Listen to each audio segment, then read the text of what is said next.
कोई बार बार करें अपमान तो ऐसे दिखाओ औकात। आचार्य चाणक्य कहते हैं कि जो एक बार अपमान सहता है वो समझदार कहलाता है, जो 2 बार अपमान सहता है वो महान, और जो बार बार अपमान सहता है वो मूर्ख कहलाता है। आचार्य चाणक्य अपनी चाणक्य नीति में बताते हैं कि बार बार अपमान का घूंट पीना मूर्खता की निशानी है। दरअसल आपको बेइज्जत करने वाला आपको परेशान देखकर खुश होता है और इसे अपना मनोरंजन का हिस्सा मानता है। ऐसे में आपको खुद पर काबू करने की जरूरत है। जैसे बदबू सिर्फ सड़े फूल से ही आती है, खिले फूलों से तो आसपास का वातावरण भी खुशबू से महक जाता है। बिल्कुल वैसे ही दूसरों का अपमान करने वाले दरअसल नकारात्मक लोग होते हैं जो आपको भी नकारात्मक करना चाहते हैं।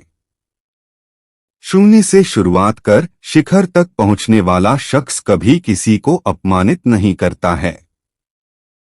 ऐसा सिर्फ वो लोग करते हैं जो किसी एक क्षेत्र में थोड़ा बहुत नाम कमा लेते हैं और उनका ईगो आसमान पर होता है। इन लोगों की बुद्धि अविकसित होती है और कोई इन लोगों पर भरोसा भी नहीं करता है।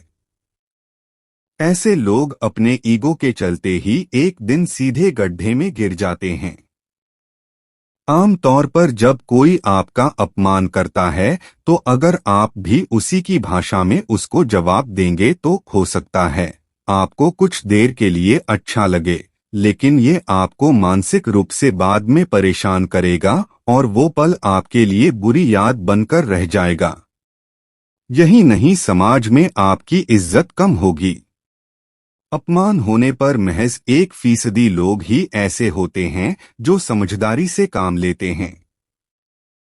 अगर अपमान होने पर आप कोई रिस्पॉन्स ना दें, यहां तक कि कोई फेशियल एक्सप्रेशन भी ना दें।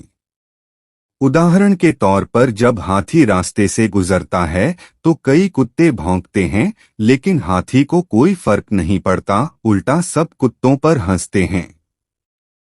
शांत बने रहो जब तक तुम्हारा सही समय नहीं आता। जिंदगी में सब कुछ हमेशा एक सा नहीं रहता है।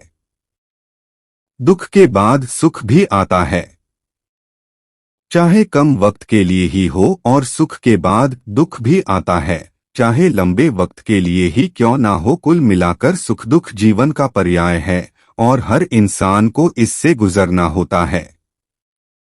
जीवन की सच्चाई है कि बुरे वक्त में इंसान अपनी सोचने समझने की शक्ति को खो देता है और मान लेता है कि उसके जीवन में अब कुछ अच्छा नहीं होगा।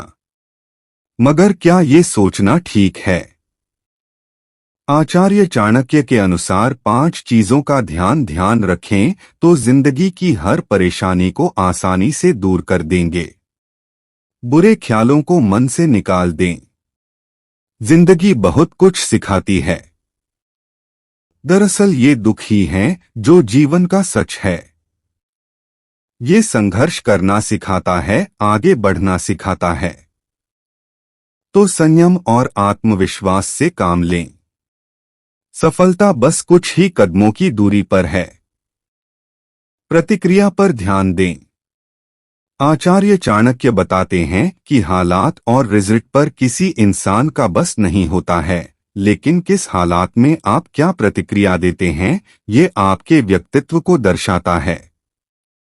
बुरे से बुरे हालात में अगर आप खुद पर काबू रखकर प्रतिक्रिया देंगे तो आपसे से सफल कोई नहीं हो सकता। बुरे समय में भी अवसर तलाशें। आचार्य चाणक्य कहते हैं कि अच्छा और बुरा समय एक ही सिक्के के 2 पहलू हैं, इसलिए बुरे समय में भी जीवन को बेहतर बनाने की वजहों के तलाशें। बुरा समय देखकर हिम्मत ना हारें और उन हालातों में बाहर निकलने की लगातार कोशिश करें। सही जानकारी लें। लाइफ में कई बार हम बिना सही जानकारी और अनुभव के जीवन के युद्ध के मैदान में उतर जाते हैं। आचार्य चाणक्य कहते हैं कि किसी भी रणभूमि में कदम रखने से पहले सभी युद्ध नीति की पूरी जानकारी हासिल कर लें, वरना दुश्मन का एक वार ही काफी होगा।